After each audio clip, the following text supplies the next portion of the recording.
Well, kids, like I promised you about 24 hours ago from this very minute, I would do my best to get the boy himself to say something to you. And lots of you have written and asked if we couldn't get him on the show. Well, the problem there is that the guy just has to have a little time of his own, and he has little enough of it. So he is gracious enough to ask us to come up here and talk with him in the dressing room. And there are, let's see, 3 of his buddies here, and Joanne is over in the corner. So you're in good company with Elvis Presley. And Elvis, I'm awfully glad to take this opportunity to talk with you a little bit. Well, thank you very much, Bob. It's a pleasure, too. And is that your wife over in the corner? That is my wife, Joanne, yes. Woo! Now, Joanne will be the envy of everybody at the platter party tonight. She has been wooed at by Elvis Presley. And I thank you, Elvis. I agree with you, incidentally. Sure I do. You know what? I was impressed, first of all, when I saw you. You're a taller boy than I had figured. How tall are you, incidentally? Even 6 foot. Are you? I had not pictured you as quite so tall. You, what sports have you indulged in any when you were in school? Well, I tried to play football, and I never could make it, and I was very good at it. So I... Gave it up for the git fiddle slinging, huh? Yeah. I don't blame you a miserable bit, not as well as you've done.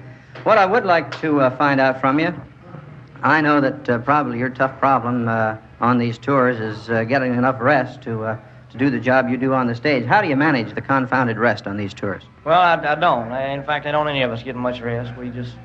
and it's a lot worse when you do 2 or 3 shows a day, 3 and 4. We do 4 sometimes. So you just have to catch it when you can, is that right? That's right. And then usually when it's all over with, there's a lot of people around, and you just don't get much rest at all. So just between tours, you've got to climb in the sack somewhere and rest a little while. Is that the idea? Yes, that's right. We average maybe 4 or 5 hours a night. Where do you call home now? Memphis, Tennessee. Memphis. Your parents up there now in the nice big house you bought them? Yes, sir. Good. I heard a lot about that, and it's a fine thing. Something else I heard about, too, at a piece of your property. I heard the bad luck you had with the Lincoln over in Tampa. Is that true? About in the garage? Oh, that wasn't too bad. Some of the kids got my gas cap and some of my cigarette lighters, but that was the fault of the garage. I see. Somebody said they got in the hubcaps, too. Is that not true? No, that's am I so glad. I could just see you buying 4 hubcaps for a Lincoln. That would cost more than the car I drive, believe me. You pretty proud of... Go ahead. I think the Continental hubcaps are $50 each. That's $200 for a set, you know. Wow. What's this $350 hood ornament you were telling Ann Rowe of the St. Yes, Petersburg Times about? The ornament on the Lincoln Continental is $350 because it's white gold plated. Yeah. Wow. Listen, the one thing I did want to check with you on, I know you don't get a chance to keep up with things too much when you're on the tour. Did you know that Ed Sullivan was injured in an automobile accident the Yes, other night? sir. I read that in the paper. It is. He is not going to be able to make his show until the 19th of August. Is that right? That's the first one he'll be able to make. Yeah. I thought you might be interested in that. And when are you due on the Sullivan Show again? Well, my first one is September 9th. 9th, huh? Maybe have a new platter out for Victor by that time? I doubt it. You doubt it, really? I shouldn't have, because I just had a release. See. Oh, yes, and you've done pretty well with it, too. Over 1 million copies in something like 2 weeks for Hound Dog and Don't Be Cruel. Is that right? Sir, yeah. right. 3 gold platters you've got yourself now for Victor, and I think it's a fine thing. 4! Excuse me! 4. I got 1 for Heartbreak Hotel, Yeah. 1 for Hound Dog, 1 for I Want You, I Need You, I Love You, and 1 for my album. The album, too, has gone over 1 million. Yes, sir. No kidding. That's almost fantastic in the record business, isn't it? Well, Elvis, there are a couple of other things. I saw in the paper night before last that Hal Wallace is thinking of starring you in a picture with Jerry Lewis. Had you heard that one? Jerry Lewis. With Jerry Lewis.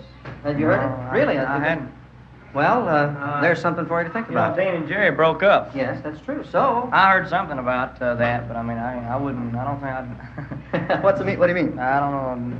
You don't think you and Jerry get along? That's Dean Martin. Well, it's not that, but Sure. that's Dean Martin, and it'll always be Dean and Jerry, nothing else. Well, I sort of agree with you on it. Speaking about partners and enemies and so forth, what's the Pat Boone situation with you? You know Pat.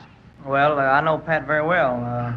I didn't know anything about anything like that except when I read this radio, TV Mirror, or whatever it is. Yeah.